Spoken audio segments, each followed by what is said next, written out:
आज इन दोनों राजकुमारों को देख करके अत्यंत प्रेम के बस होकर के जबरदस्ती ऐसा लगता है कि ब्रह्म को पा लेने का सुख, जो ब्रह्म को पा लेने का जो सुख होता है, आज मुझे उसी सुख की अनुभूति हो रही है। तो कृपा करके बताइए, ये किसी राजकुल के तिलक हैं या किसी मुनि कुल के तिलक हैं?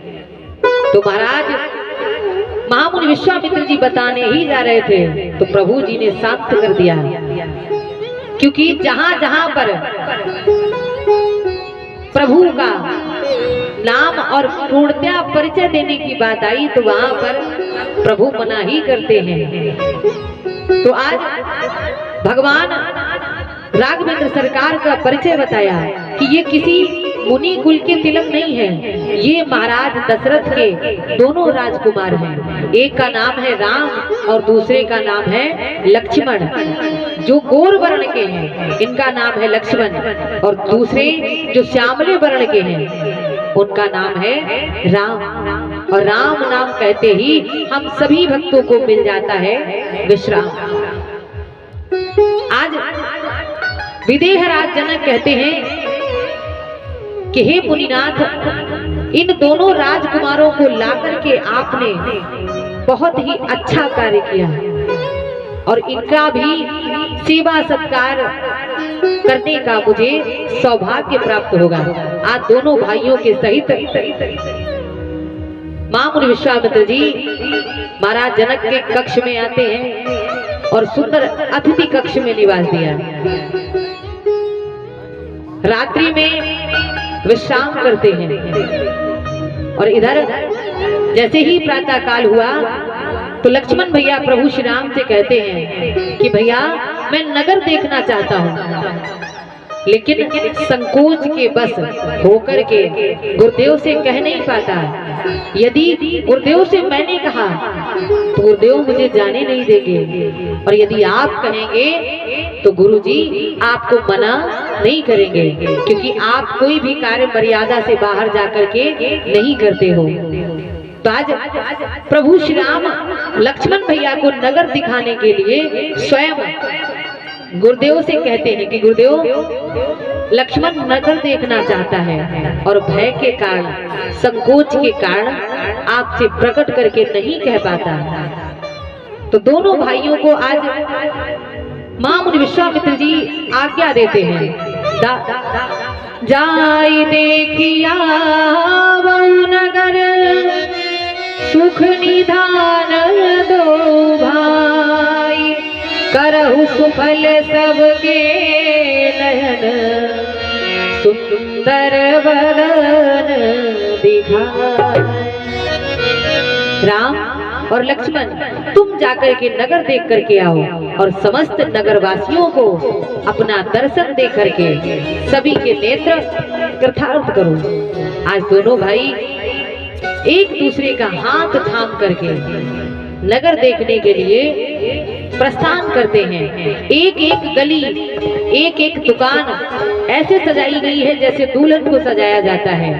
प्रत्येक गली, प्रत्येक घर, प्रत्येक दुकान सजाई गई है और हर एक दुकानदार अपनी दुकान में बैठा है और जैसे ही भगवान की छवि को निहारता है तो अपने सब काम को भूल जाता है और काम धाम को भूल करके, त्याग करके प्रभु श्री राम के दर्शन करते हैं। बाबा लिखते हैं, देखन नगर भूप सुत आए, समाचार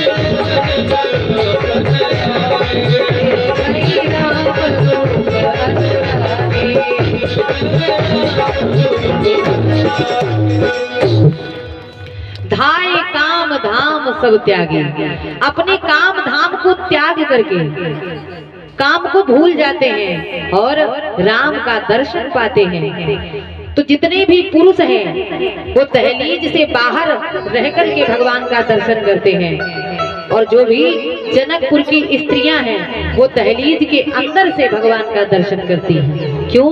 क्योंकि मर्यादा बताई गई है कि अगर पुरुष घर में है तो स्त्रियों को बाहर जाना नहीं चाहिए। लेकिन इस समय कलयुग चल रहा है, पति देव चाहे ससुर जी चाहे पूरा खानदान घर में हो, अगर माताओं बहनों को काम है तो उठाएंगी पर्स और लिया मोबाइल, कहती सुनते हो देर से आएंगे थोड़ा, और बस पर्स उठाई मोबाइल उठाया और चल दी। लेकिन यहाँ पर मर्यादा देखिए, एक भी स्त्री दहलीज के बाहर से भगवान का दर्शन नहीं करती है, सब दहलीज के अंदर से ही भगवान का दर्शन पा रही हैं, झरोखों से भगवान को देखती हैं। तो एक बहू का नया नया विवाह होकर के आया, तो स्त्रियां दर्शन कर रही थी, तो बहू ने सोचा चलो हम भी दर्शन करते हैं। तो जैसे ही अपने घूंघट को हटाया वैसे ही सास आ गई। कहते हैं सावधानी हटी तो दुर्घटना घटी। तो सास ने जब बहू को देखा कि घूंघट हटा करके भगवान का दर्शन कर रही है, तो कहने लगी मेरे बेटे के भाग्य फूटे थे जो ऐसी कर्मजली बहू मिली। तो बहू खींच गई और खींच करके कहने लगी अरे मम्मी जी, भाग्य तुम्हारे बेटे के नहीं, भाग्य तो तुम्हारे फूटे हैं जो भगवान को छोड़ करके तुम हमको देख रही हो, हमारे घूंघट के चक्कर में पड़ी हो। अरे आज प्रभु का दर्शन पा करके समस्त जनकपुरवासी धन्य हो रहे हैं, कृतार्थ हो रहे हैं, और ऐसे शुभ अवसर को त्याग करके आप हमारे घूंघट के चक्कर में पड़ी हैं। और कहते हैं सास कितनी भी अच्छी हो, लेकिन कहते हैं चाकू की नोक की बराबर फिर भी टेढ़ी ही होती है। सास का अर्थ है जो एक मिनट भी बहू को ना लेने दे, सास उसे कहते हैं सास। तो सासू माँ ने बहू को बहुत प्रकार से डांटा, और डांटने के बाद सभी स्त्रियां भगवान का दर्शन पा रही हैं और कहती हैं कि यदि इनका विवाह माता जानकी के साथ में हो जाए तो कम से कम जब ये नगर में आएंगे तो हम सब इनका दर्शन पा करके अपने नेत्रों को कृतार्थ करेंगे। हर किसी के मन में यही बात है। एक दूसरे से बात करती हैं कि तुम इनके नाम को जानती हो, तो दूसरी कहती है हम नाम ही नहीं, इनका नगर भी जानते हैं, इनके पिताजी का भी नाम जानते हैं। एक दूसरे से चर्चा करती हैं और कहती हैं जो विधिवश अस बने संजोगु तो कृत कृत्य होई सब लोगु। अगर जानकी जी के साथ में इनका विवाह हो जाए तो हम सब भी कृतार्थ हो जाएंगे, क्योंकि जब ये अपनी ससुराल आएंगे तो हम सभी दर्शन पाएंगे।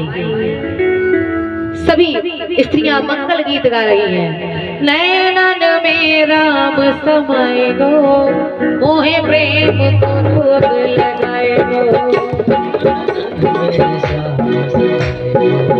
नैनन में राम समाए गो, मोहे प्रेम को रोग लगाए गो।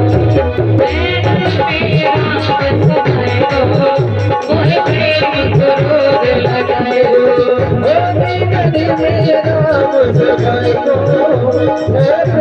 को रोग लगाए गो।